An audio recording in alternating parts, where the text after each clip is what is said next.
You are listening to the Nightly News Podcast, the voice of the Knights. Welcome, everybody, to the Nightly News Podcast. This is Professor Paul Miller, and I'm so honored to be joined by two people that are very instrumental in all of the wonderful things that the Nightly News is doing. First off, welcome back to Nightly News President Noah Lopez. Noah, welcome back to the show. Thank you for welcoming me onto the show. I love being on the show. Love it. Well, you do a great job on the show. Yes. Also want to welcome Nightly News Secretary and new CPC Film Series correspondent, Alex Foley. Alex, welcome back to the show in your own right. Hi, thank you. Well, I do want to start off by just getting a couple of things out of the way. First of all, we are here to promote the October 24th CPC Film Series of Scream, which will be presented by me. This will be my fifth film series presentation, and one I'm really looking forward to. But we have a lot of interesting things to talk about. Of course, we're going to talk about Scream, the ins and outs, why I've decided to do this film, but we have something really cool that we would like to share with all of the listeners. And we're going to start talking about that right now, as a matter of fact. Oh, that's perfect. So first of all, the key here is to everybody. So again, mark that calendar. CPC Film Series, October 24th, 6 p.m. Special start time, because right before the presentation, which will begin approximately about 7 o'clock, we are going to be doing a haunted house for the first time ever in the history that I'm aware of. Yep. Recent history, let's just say, the past decade. First time that we have ever seen a haunted house here. I actually like calling it, and I believe, Noah, you came up with this, a haunted tour. It's a haunted tour of the underground. We're kind of guiding people through it in a way. So it wouldn't really be a house, technically. So, correct. Yeah. So let's just set up just a little bit of the information. First of all of this is free and by donation to the club. So yes, free, guys. You can come. Don't worry about having to pay, but we do accept donations, of course. We are doing this as a fundraiser. Yes, so yes, if you've got a few dollars to spare, and we also will have Venmo, please bring those along. We do appreciate, and again, this is a fundraiser, so we are trying to raise some money for the club. But I want to kind of start off talking about, we'll get to sort of the subject matter here in a little bit, but I want to just talk with you two about how this came to be. Because I'll be perfectly honest with you, this was not my idea, and I actually at first was kind of worried about sort of the logistics of this. We already have a lot going on Film Series Night anyway. But this was something that both of you and the other club members were adamant about doing. And there was no way that I was going to, rain on your parade, if you will, about doing this. So let's talk a little bit between the two of you about where this idea came from, why this was something that you definitely wanted to do, and then we'll talk a little bit more about sort of the backstory. Okay, so the idea kind of came from, I don't know if it was me or if it was a lot of people. We all wanted to do something to drive attention towards the film series this term, because we saw that the film series, I said this about last film series, that we did a Wild West film series, but we didn't do anything Wild West themed around it. Like, we didn't have any cowboyish stuff going on. So I wanted to, and a lot of other people did, is I wanted to make this new film series we're doing this fall term, to be more on theme, to be more immersive in a sense, where you are going for the film, but you're also going for the vibes, because this is Halloween season, and October 24th is very close to Halloween. So,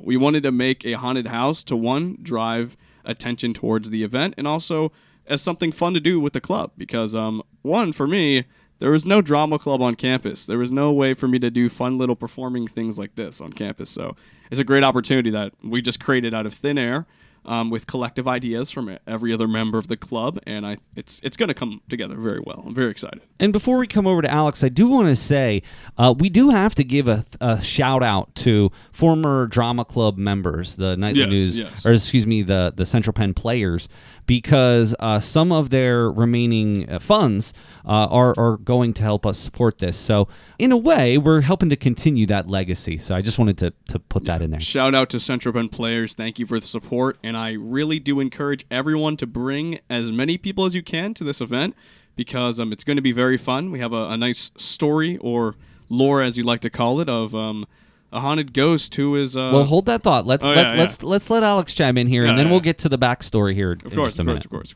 Yeah, I just think it's really important as a campus and as a community to be looking for opportunities to make more events, to engage students, to bring people from outside in. And I think that was also a driving force behind creating this event as a creative outlet for the club members, but also as something to engage the local community and engage the campus community.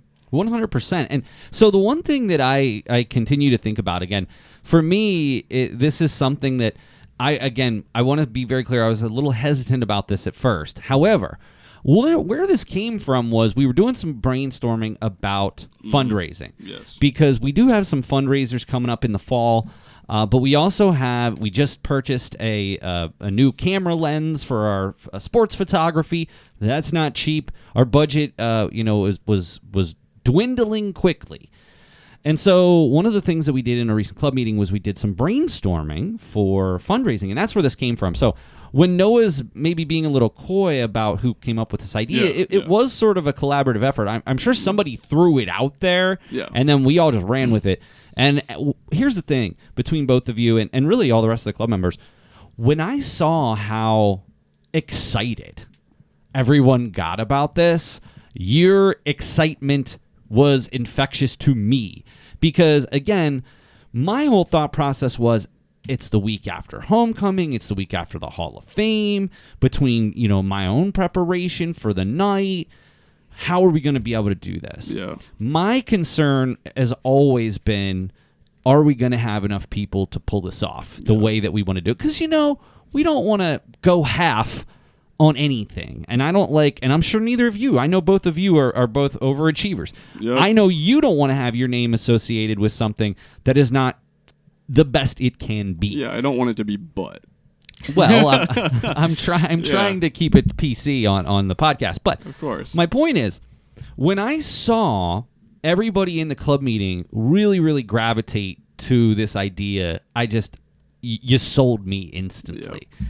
And then once we were able to get a little bit of support funding-wise for some of the upfront costs, that really just sealed the deal, and we're really looking forward to it.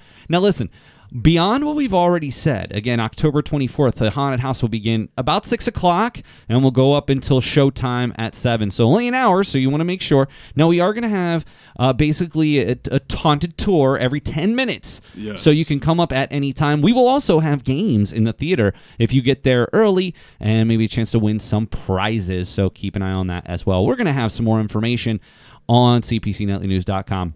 The last thing that I wanted to just a very brief preview, because I don't want to give away any spoilers. Don't spoil too much, of course. All I'm going to say is that Central Penn has a significant amount of history, not only in terms of our school, being founded all the way back in 1881, but also on the Summerdale campus. Now, we've been here since the early 70s, so we've been here for over 50 years.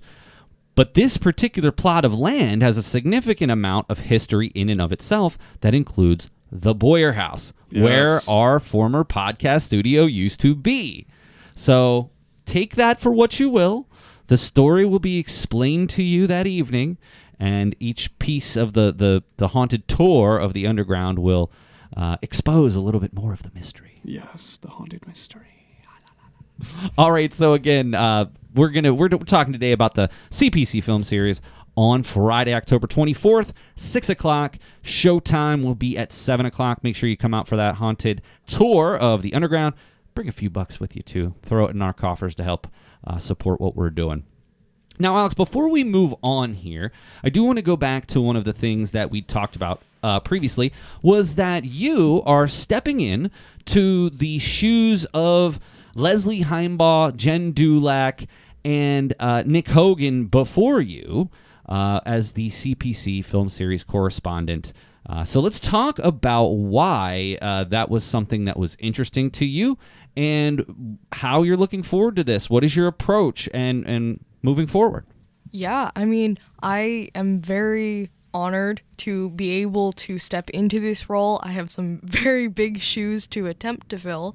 My interest in taking this on kind of comes from my background. I am an artist. I grew up doing a lot of like illustration, and movies are kind of a cousin to the type of art that I've been interested in. I grew up doing like community theater and things of that nature, so this just felt like it was kind of up my alley to take on as a role, as a project. The thing is, too, Alex, is that every single person who I've had on the show prior who has taken over from someone else took over for a previous Hall of Famer. All right? So every single person who stepped into this role probably had very similar feelings to you. Now, the most important thing that I can share with you is you have a solid template. You have 25 stories that have been written by two previous and one potential future Hall of Famer that you can go back and read. So there is sort of a blueprint for you. Now, I don't want you to just say, well, I have to do it this way and this is how it must be done, because that's also not true. You can look back and each person kind of took it in their own direction.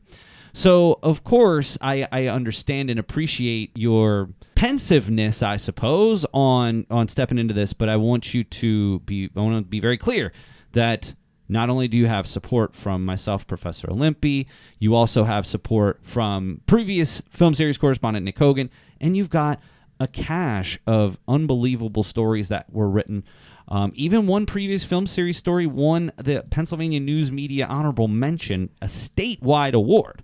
So this, our CPCNightlyNews.com has tons of previous film series articles. Just go and search film series, read some of those articles. It's going to give you a really, really good place to start. That has been a lot of my process coming into this, is that I did exactly that. I went and I read a lot of these articles written by previous film series writers, and I looked at the type of questions they were asking and the kind of meaning behind the questions, not just what they were asking, and I tried to think, what could I bring as my own personal spin to the sort of template, as you put it, that has been set before me? What can I bring that would be new and exciting? And I think that's a perfect question to ask. Well, let's not belabor this point. Again, I will be presenting on Scream on Friday, October 24th. Again, presentation will start at 7 o'clock. So let's talk a little bit more about it. I'm going to turn the interviewing over to our two co-hosts, Alex and Noah. Let's hear it. Alrighty. My first question to start us off is just, what made you choose Scream? Well, over the last handful of years at least, we have, as part of the CPC Film Series, for whatever reason, over the fall, have done, I don't want to say horror, but certainly thematic movies to the season. A couple of years back, Dr. Jared Reif presented Dawn of the Dead, our first horror movie, although you could argue that some of the previous might have fallen horror adjacent. But Dawn of the Dead, most certainly a horror film. And then last year, Professor Susan Black presented Sleepy Hollow, all with that kind of mood, that kind of style. So when it came time for me to think of a film, I think of my favorite horror film ever, and it was Scream. Now, you have to remember something. This movie came out December 20th of 1996. I was, when it came out, 15. But as we'll talk about shortly, one of the enduring aspects of Scream was the slow burn that it had at the box office. And I was about 16 years old when I saw this movie in the theater. So sure, you could argue, but Professor Miller, you're not supposed to be able to go to an R-rated film until you're 18. Come on now. Well, that wasn't the case. So I did, and I'll be fully honest, I've admitted on this podcast before, I snuck into plenty of R-rated movies before I was 18. Who hasn't, man? Hopefully the statute of limitations has expired on that by this point. But no. So this was one of the first films that I remember really wanting to go see, but at first I was like, I'm not 18, so then I kind of waited till a slow afternoon, bought a ticket for another movie, went to see Scream, and it was great, and I still think about it all the time. There's a lot of, so I mean, just in terms of nostalgia purposes, like when I think back to, it was those years, 15, 16, 17, that changed my life in terms of like my career. Now, as my dissertation and sort of my area, my lane in this field is in film and television. And I don't believe if it wasn't for seeing movies in the theater when I was a young man, Pulp Fiction, Scream, those types of films, Big Lebowski, those are the types of movies that really directed me, and I didn't know at the time, but my future. And so when I think back about why I chose this film, I mean, it's got to start there. Also, of course, it's Halloween season. What better film to talk about than, frankly, one of the greatest slasher films in the history of film, and one that made and continued to evolve the genre even through today. I actually have a question about the film series in general. When you're doing the film series and you're presenting, I know that we've had many, many presenters. What's really what do you go through to create your presentation? What do you do to like format it in a way where it's presentable to the audience so they can understand it well? So what do you do? That is a wonderful question. It depends upon the film. It depends upon the angle that you want to use. When we had my last presentation of Groundhog Day, I really tried to look at it from a personal perspective. I was born on Groundhog Day. I have been to Punxsutawney, not for the actual celebration. That's one thing I haven't done yet. But I've been to Punxsutawney at least 4 or 5 times. I've met the groundhog. I've met the people who put on the show. So it was more of sort of a personal ride.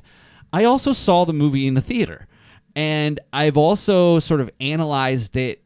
And every year it's like a tradition for me to watch it. And every year I watch it, I find a little chunk, a little nugget. And so for that one particularly, that was the particular angle that I took.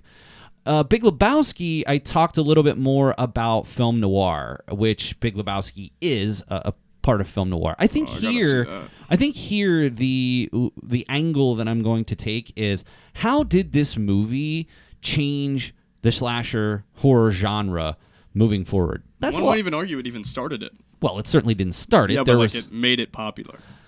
I can understand how you, at your age, might say that. Yeah. Slasher films have been around for a long, long time, even before some of the other ones that we have more commonly referred to, like Friday the 13th, Nightmare on Elm Street. But, of course, you also have Halloween. And, of course, I'm sure there's plenty of slasher fans out there like screaming at the podcast right now wanting me to list more.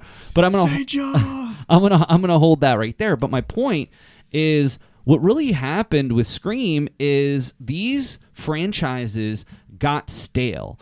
Friday the 13th had the barn burner Jason Takes Manhattan in 89, and in 93 Jason Goes to Hell. Like, this just sounds like an amazing movie. That's a real thing? It's a real movie. Oh my goodness. In 1991, of course, you had Freddy's Dead, another classic, right? And I say that sarcastically. And 1994, The New Nightmare. What you're seeing here is these two beloved franchises basically fell into this pit of despair, if you will, and they're just keep cranking out these films that don't hold a whole lot of value. Mm-hmm. Now, one could argue that Scream is currently doing the same thing. Yeah, there's like 5-6 movies now. 8. Oh, plus a television show. It was a TV show? It was on MTV.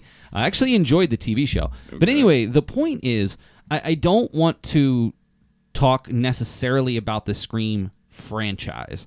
I want us to talk specifically about the original. And this is the film. You may ask, well, which Scream are you showing? We're showing the original 1996 film.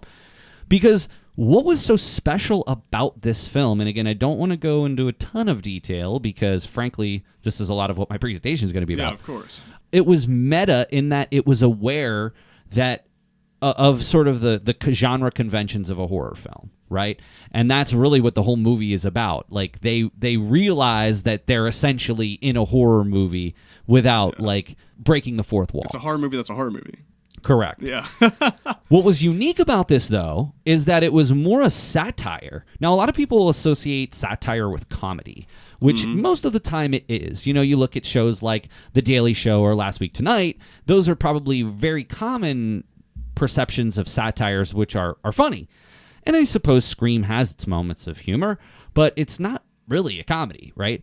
The satire is that it's calling out these cliches in these horror films, specifically from the 80s and 90s. Now, the irony here is that Wes Craven directed this film. Wes Craven also directed numerous other, horror films. So he was essentially making fun of himself, which is very funny in this whole thing. That's pretty funny. But what's really interesting is that why Scream revitalized. Again, what do you have going on in the mid-90s in terms of horror? You've got retreads of Friday the 13th, Jason Goes to Hell. You've got Nightmare on Elm Street, Freddy's Dead. Like these movies. They had a collab movie, Freddy versus Jason. This came out after Scream. Yeah. And it was influenced by Scream. But the interesting thing is that it modernized slasher films in a way that has not really been done in the same way since. Frankly, if Scream doesn't exist, the slasher genre may have never come back. But beyond that, think about all of the different influences that Scream had. Now, of course, maybe the most obvious is the Scary Movie franchise. I mean, the whole Scary Movie franchise is based on Scream, right? But aside from that, you've got classics like I Know What You Did Last Summer, Urban Legend, Final Destination, and even some of the updated Halloween films, Freddy vs. Jason, all take cues from Scream. So almost any slasher film that has come since then has tried to replicate the intelligence of the original Scream. So why I chose this movie and how I am approaching this is I'm picking movies that I feel truly have an impact on film.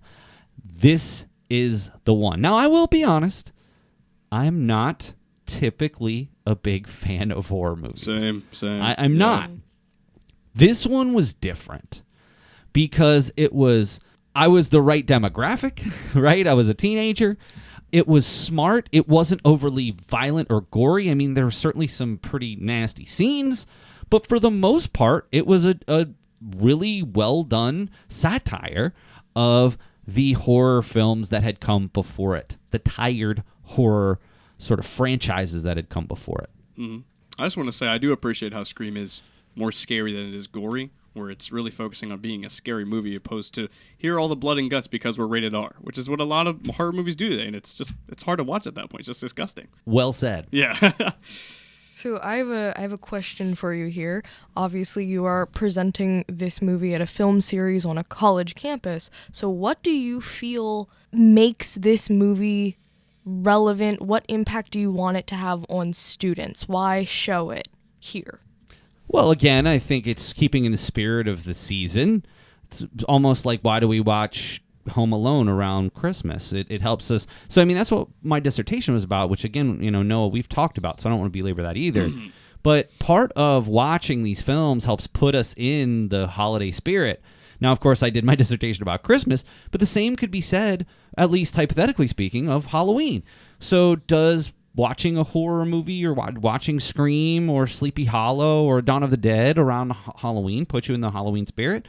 I would argue so. Of course, I haven't done that research yet. Maybe that's my next, big study that I do. But it certainly makes sense that that's part of it. So certainly that.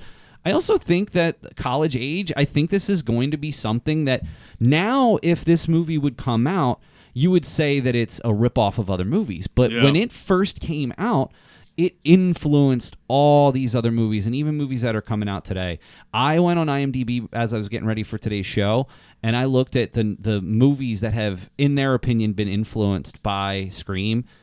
I couldn't even get to the end of the list. We're talking I got to 75, and I'm like, okay, I'm good. They had 100 movies that had been influenced by Scream. So in a sense, I guess what I'm hoping is to kind of transport everybody back to 1996. Where are we at back then, and how did this movie really just revolutionize the entire genre? But Alex, I think it's going to be fun. We're going to have a haunted house. We're going to watch a little horror movie. I'm going to, kind of talk about this a little bit, let people judge for themselves, and hopefully just have a good time. I mean, why not do it right? Come join us. There you go. Well, that's going to do it for the show today. I appreciate our discussion. Number one, I want to say this. I appreciate both of you and your adamant nature about doing the haunted tour. Yes. I love it.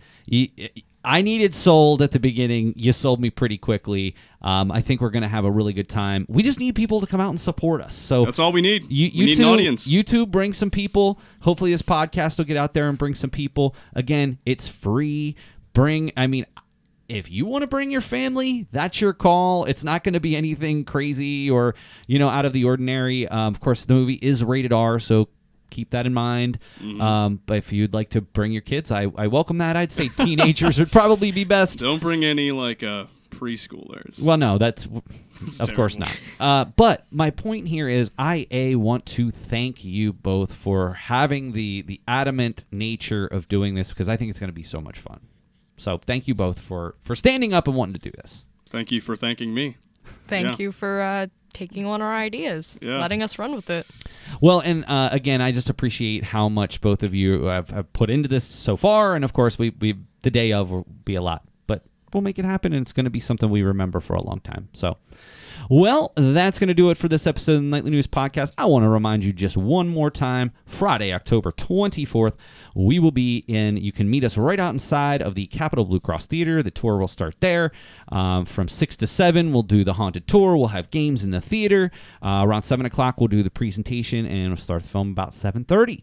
So please mark that on your calendar and come on out. But otherwise, thank you both so much for being here today, and I look forward, Alex, to reading the story after the fact.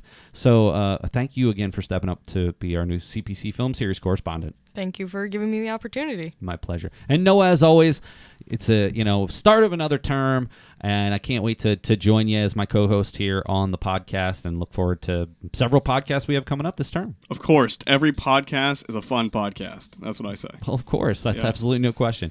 All right, well, that's going to do it for this episode of the Nightly News Podcast. We'll see you on October 24th for Scream.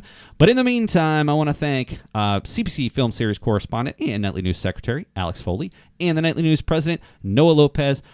This is Professor Paul Miller, and we'll see you again next time on the Nightly News Podcast.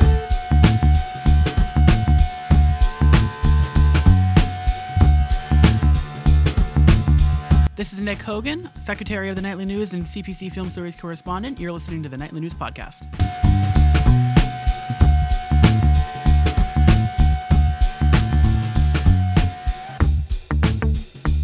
Welcome, everybody, to the Nightly News Podcast. This is Professor Paul Miller, and I am so honored to be joined by two people who, if you followed the Nightly News, you're probably very aware of.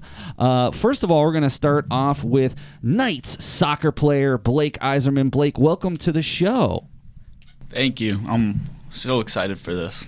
Well, thank you, and thank you for joining us. And also David Thomas from Knights Baseball. David, welcome to the show. Yep. Thank you for having me. And also, of course, the Nightly News Baseball Player of the Year from last season. Thank you so much for another amazing season.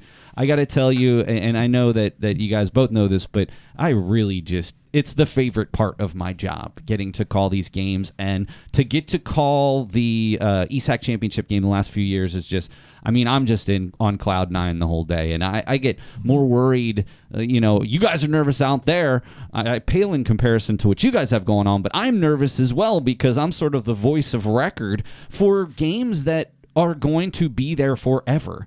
And just as an aside, I'm sure you have too, but I have watched really the last couple ESAC championship games. I can't tell you how many times. If there's ever nothing on, and that's immediately my go-to is I'll go back and watch that game. Such an exciting back and forth game. So again, congratulations on all of the successes for both of you. Blake, you guys had a heck of a run last year at Nationals. So again, congratulations to both of you on that. But that's not why we are here today. We are here because Blake and David are engaging in the Real Men Wear Pink campaign of South Central Pennsylvania. We are going to talk a bit more about how they got involved with this, how you can help, and some fundraisers that they have going on. So, first of all, I do want to say that not only just myself, but the Nightly News is familiar with this campaign. Actually, one of our Hall of Famers, Parker Rose, did this, I want to say, 3 or 4 years ago.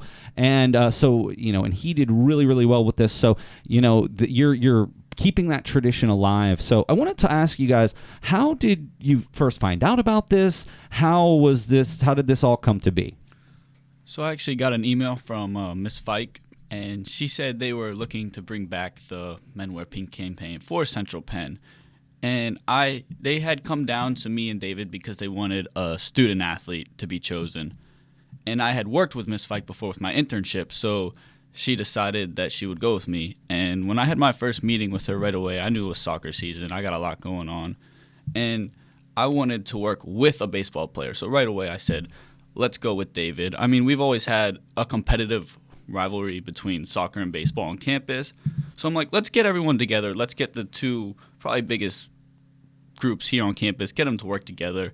I had a class with David, actually, and he was one of the brightest, nicest people in there. So right away I was like, yeah, I want to work with David. Let's just get it. So I do want to just give a little context there. So you're talking about Kristen Fike from Career Services. We've actually had Kristen on a number of times, and she's actually going to be on later this term talking about she is going down to Disney to we've had some student interns down at Disney, so she's going down there to check in on the internship program, which I think is really cool. But she also is the advisor of the Colleges Against Cancer Club, and that is how she has been sort of knowledgeable about this.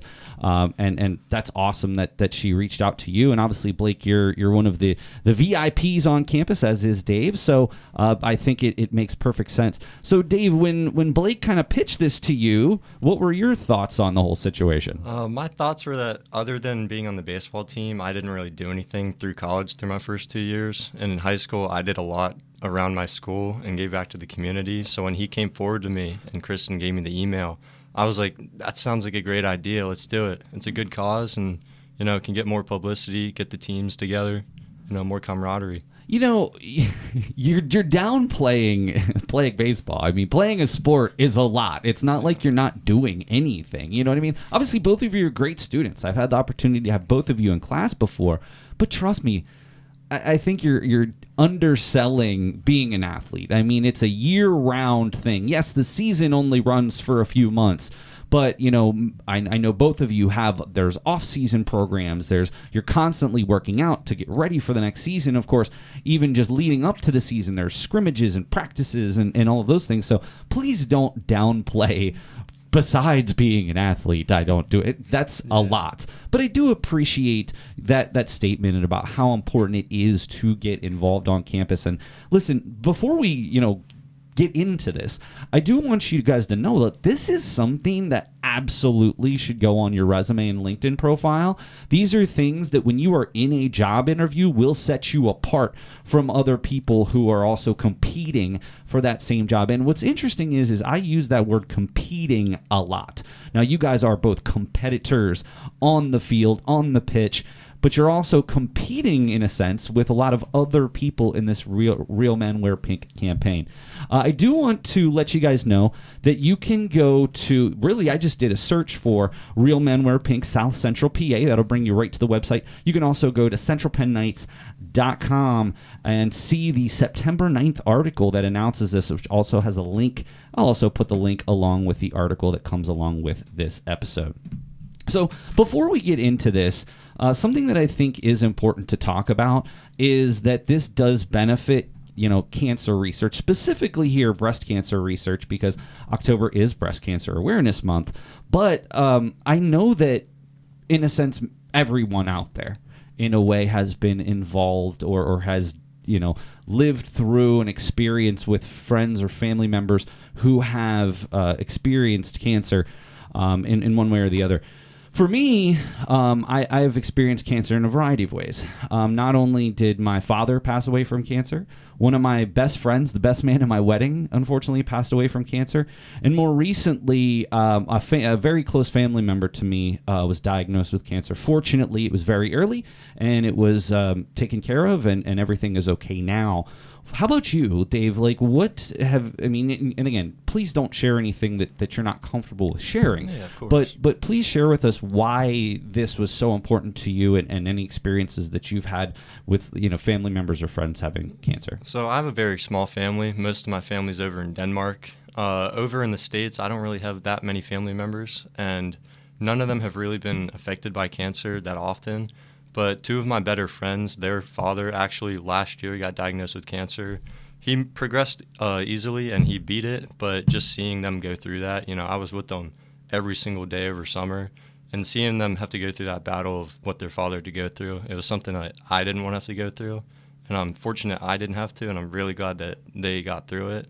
But cancer is something nobody should want to see or go through. And I don't think you can really quite understand at this point how much it meant to them to have you as a support system, because that's one of the toughest things is when you're going through this. Obviously it's very difficult on you, but of course it's also difficult on a lot of people within that family unit. So having someone like you who is able to be there as sort of a sounding board and just allowing somebody to get some of the stuff off their chest, it's so valuable. So even though you haven't specifically seen something like that, the fact that you have been there for other people, I think, is really noble.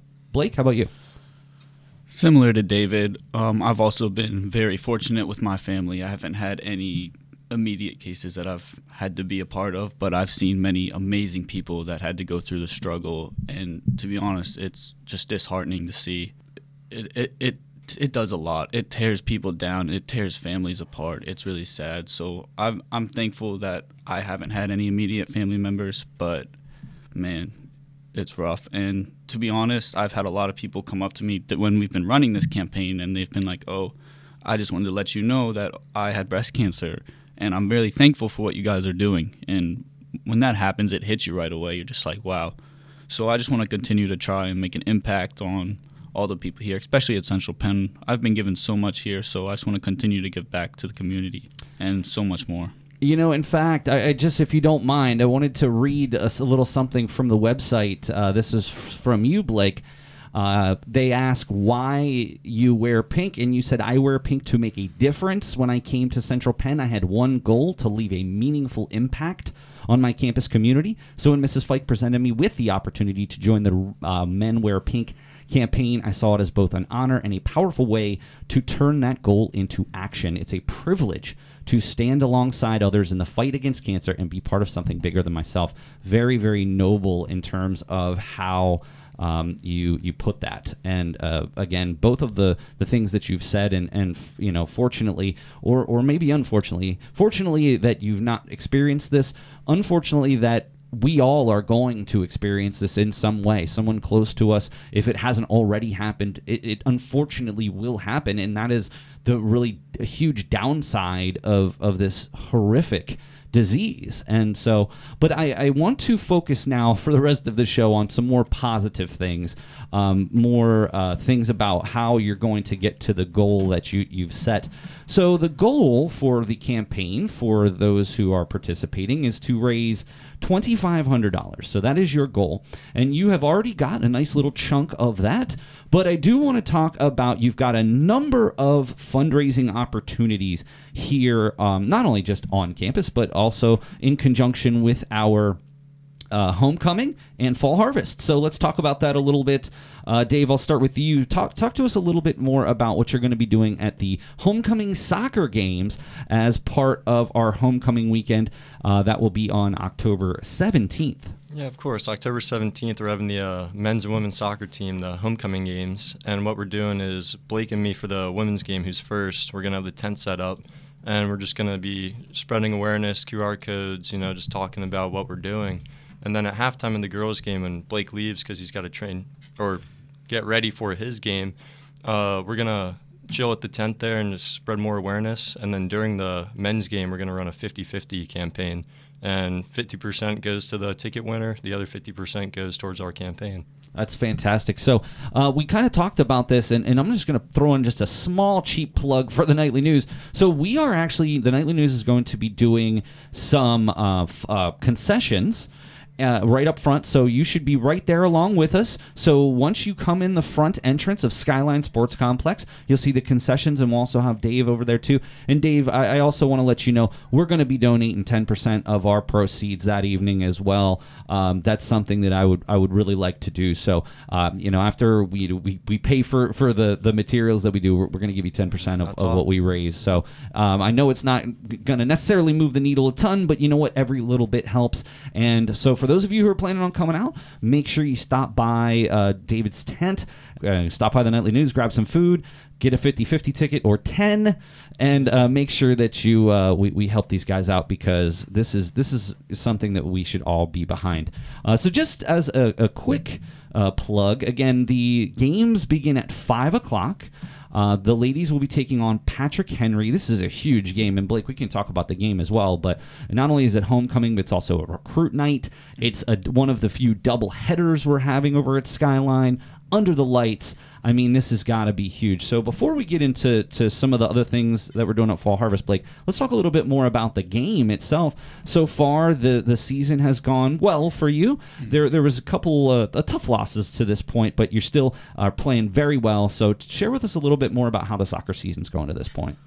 Yeah, I mean, it's been a great season. I mean, we're coming off such a high last year going to the national championship, but we're coming off a little bit of a rough stretch right now, but I mean, we're playing an NCAA D2 opponent straight into Penn State Lehigh Valley, who's ranked second nationally. So we're coming off a little bit of a tough stretch, but we're starting to turn it around now, hopefully string some wins together, get ourselves back to nationals.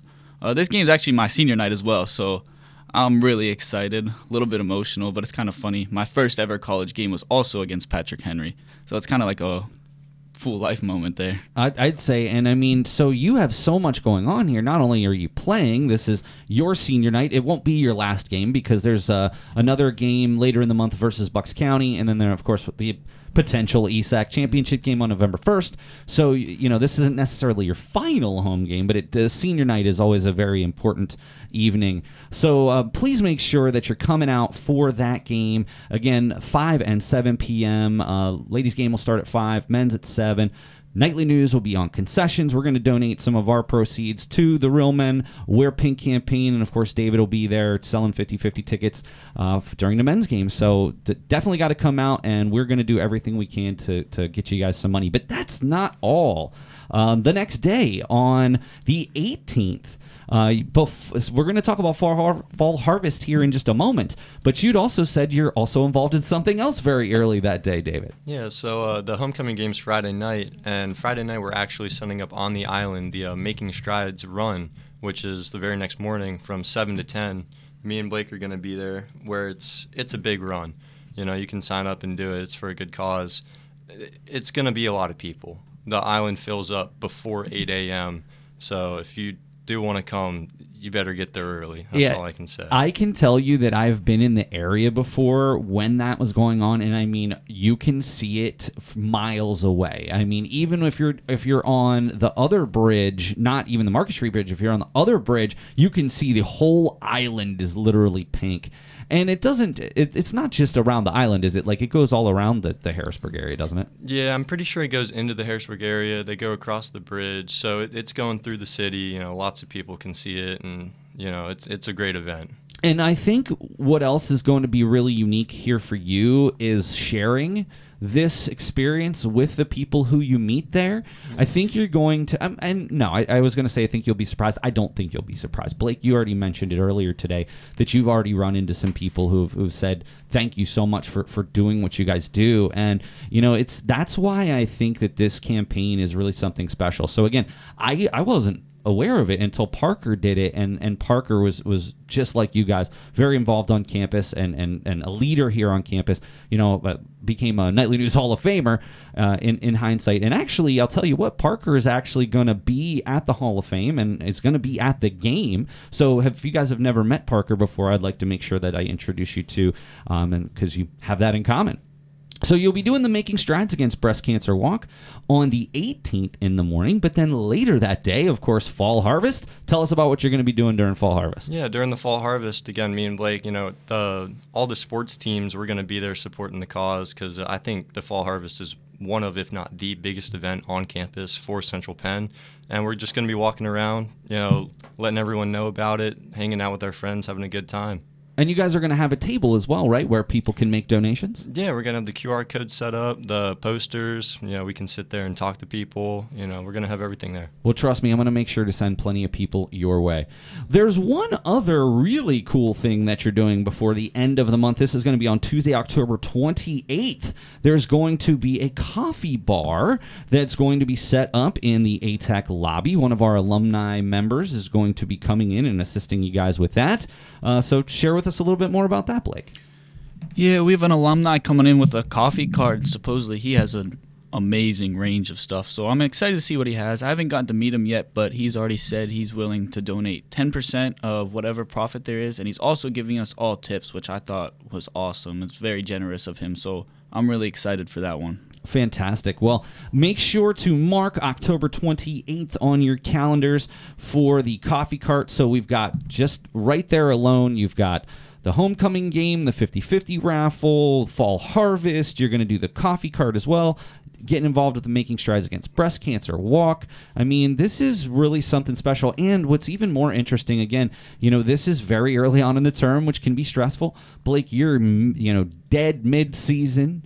David, I'm assuming that there's still some fall activities going on with baseball. Share with us a little bit about that. Yeah, so on Monday, October 6th, we had our baseball meeting, and basically for the entire month of October, we're having practices 5 days a week. On the, I believe, 25th, we're heading up to Lock Haven and scrimmaging them for our fall scrimmage. And just for the month of October, during the month that we're doing this fundraiser, the baseball team, we're packed with scrimmages and practices and hanging out.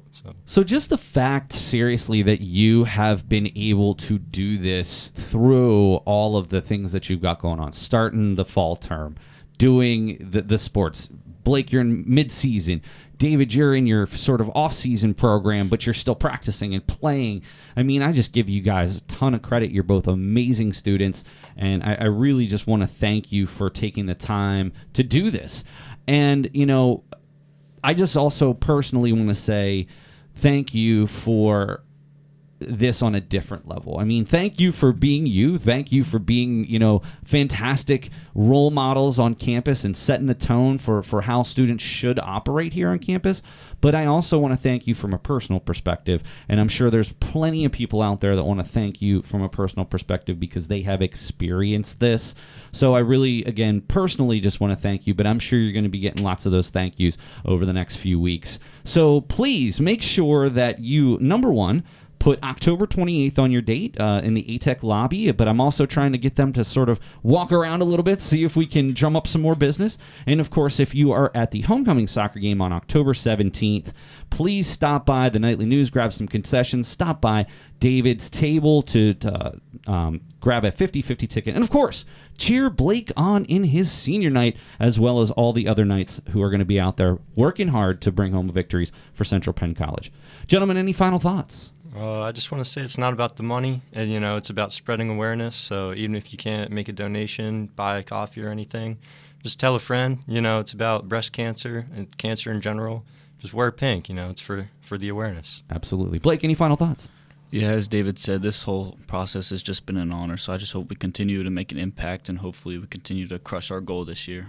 Well, we're going to do everything we can to help you. Again, when this podcast comes out, I'll put all the links for everything along with it and make sure I'll spread the word as much as I possibly can. Well, gentlemen, thank you so much for joining us today. Again, thank you for being a part of the Real Men Wear Pink campaign, South Central Pennsylvania. In the meantime, I encourage all of you to consider, if possible, as David mentioned, donating a few dollars or, like I said, stop out to the homecoming soccer game and we can talk more about what they're doing. So, gentlemen, thank you so much for being here today. It's been my pleasure to have the chance to chat with you. So, David, thank you so much. Yeah, thank you for having me. And Blake, you as well. Thank you for being here. Thank you. It's been an honor. And best of luck in the rest of the soccer season, and I look forward to a W on homecoming night. Hopefully. All right, well, that's going to do it for this episode of the Nightly News Podcast. For David Thomas, for Blake Eiserman, this is Professor Paul Miller, and we'll see you again next time.